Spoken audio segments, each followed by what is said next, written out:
એક સવાલ છે, શું કાયદો ક્યારેય પરિવારથી પણ મોટો હોઈ શકે? ચાલો આજે આપણે એક એવા રાજાની વાત કરીએ જેમણે આ સવાલનો જવાબ પોતાના જ દીકરાને સજા આપીને આપ્યો હતો. આ કિસ્સો છે ગોંડલના મહારાજા ભગવતસિંહજીનો, એક એવા શાસક જેમના રાજમાં ન્યાયથી ઉપર કશું જ ન હતું. તો આ વાતની શરૂઆત થાય છે એક એવી જગ્યાથી જે ખરેખર સ્વર્ગ જેવી હતી, ગોંડલનો પ્રખ્યાત કૈલાસબાગ. મહારાજાએ આ બગીચો એટલા પ્રેમ અને કાળજીથી બનાવડાવ્યો હતો કે જાણે એનું દરેક ફૂલ, દરેક પાંદડું કોઈ વાર્તા કહેતું હોય. અને સૌથી મજાની વાત શું હતી ખબર છે? આ સુંદરતા કોઈ એક માટે નહોતી. દરવાજા બધા માટે ખુલ્લા હતા. કોઈ પણ આવી શકે અને આ બાગનો આનંદ માણી શકે. પણ હા, આ સ્વર્ગ જેવી જગ્યાનો એક નિયમ હતો, અને એ પણ એકદમ કડક. નિયમ બસ એટલો જ કે મહારાજાની પરવાનગી વગર કોઈ એક ફૂલને પણ હાથ લગાડી શકે નહીં.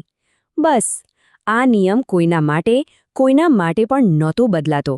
અને બહુ જ જલ્દી આ જ નિયમની સૌથી મોટી પરીક્ષા થવાની હતી.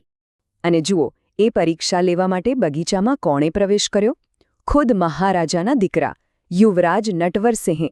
હવે વિચારો, એક બાજુ રાજાનો બનાવેલો કાયદો અને બીજી બાજુ રાજાનો પોતાનો જ દીકરો. હવે શું થશે?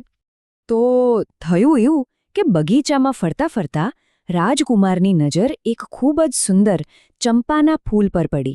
બસ એમણે તરત જ ત્યાંના માળી હરિયામાળીને બોલાવીને હુકમ કર્યો કે એ ફૂલ એમને તોડીને આપે. હવે રાજકુમાર માટે તો આ બહુ સામાન્ય વાત હતી. એક ફૂલ જ તો માંગ્યું હતું.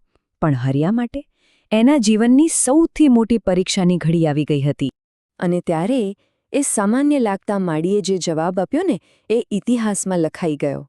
એણે ખૂબ જ વિનમ્રતાથી પણ મક્કમતાથી કહ્યું, યુવરાજ, મહારાજા સાહેબ પોતે પણ જો હુકમ વગર ફૂલ માંગે ને તો પણ હું ના પાડી દઉં, કારણ કે આ એમનો જ આદેશ છે.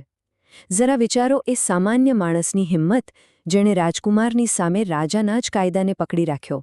પણ યુવરાજને ના સાંભળવાની આદત જ ક્યાં હતી? પોતાનું આવું અપમાન, એમનો ગુસ્સો ભભૂકી ઉઠ્યો. અને સત્તાના નશામાં એમણે એ જ હાથ ઊંચો કર્યો જેણે પોતાની ફરજ નિભાવી હતી, અને હરિયામાળીના ગાલ પર એક જોરદાર તમાચો જડી દીધો. આ તમાચો માત્ર એક ગાલ પર નહોતો પડ્યો, એનો પડઘો આખા ગોંડલ રાજ્યમાં સંભળાવાનો હતો.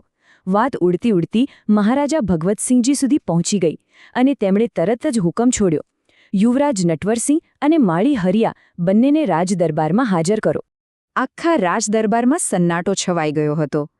બધાની નજર મહારાજા પર હતી, અને બધાના મનમાં બસ એક જ સવાલ ઘૂમતો હતો, હવે મહારાજા શું કરશે? શું એક પિતા તરીકેનો પ્રેમ જીતશે, કે પછી એક રાજા તરીકેનો ધર્મ? ખરેખર આ ગોંડલના ઇતિહાસ માટે પરીક્ષાની ઘડી હતી. મહારાજાએ પહેલાં તો બંનેની વાત એકદમ શાંતિથી સાંભળી, કોઈ ઉતાવળ નહીં. પછી એમની નજર પોતાના દીકરા યુવરાજ પર સ્થિર થઈ, અને એમણે જે કહ્યું એ શબ્દો કોઈ પિતાના નહોતા. એ શબ્દો એક સાચા શાસકના હતા. એમણે કહ્યું, હું ફક્ત નટવરસિંહનો બાપ નથી, હું આ ગોંડલ રાજ્યની તમામ પ્રજાનો બાપ છું. બસ આ એક જ વાક્યમાં બધું જ આવી ગયું. એમણે સ્પષ્ટ કરી દીધું કે આ ગાદી પર બેઠા પછી એમના માટે ન્યાય અને પ્રજાથી મોટું બીજું કંઈ જ નથી. અને પછી એમણે જે ચુકાદો સંભળાવ્યો એની તો કોઈએ કલ્પના પણ નહોતી કરી. એમણે હરિયામાળી તરફ ફરીને કહ્યું, હરિયા, તારી સાથે અન્યાય થયો છે, અને ન્યાયનો સિદ્ધાંત એવું કહે છે કે તને પણ રાજકુમારને તમાચો મારવાનો પૂરેપૂરો અધિકાર છે. એવું કહેવાય છે કે એક ક્ષણે રાજમહેલના સ્તંભો પણ ધ્રુજી ઉઠ્યા હતા. સમજવા જેવી વાત એ છે કે આ ખાલી એક ચુકાદો નહોતો, આ તો આવનારી પેઢીઓ માટે લીડરશિપનો, એટલે કે નેતૃત્વનો એક મોટો પાઠ હતો. આ નિર્ણયની અસર ખાલી રાજદરબારની 4 દિવાલોમાં ન રહી, એણે તો લોકોના દિલમાં એક એવી છાપ છોડી જે ક્યારેય ભૂસાય નહીં. મહારાજાના આ શબ્દો સાંભળીને હરિયામાળીની આંખોમાંથી તો દળદળ આંસુ વહેવા લાગ્યા. એણે તો સપનામાં પણ નહોતું વિચાર્યું કે એના જેવા સામાન્ય માણસને આવો ન્યાય મળી શકે. એ તો બસ ભાવવિભોર થઈને મહારાજાના પગમાં પડી ગયો. અને કેમ નહીં? કારણ કે એ દિવસે ખાલી એને ન્યાય નહોતો મળ્યો, એના જેવા લાખો સામાન્ય લોકોને સિસ્ટમ પર એક ભરોસો મળ્યો હતો. તો આખી વાતમાંથી આપણે શું શીખી શકીએ?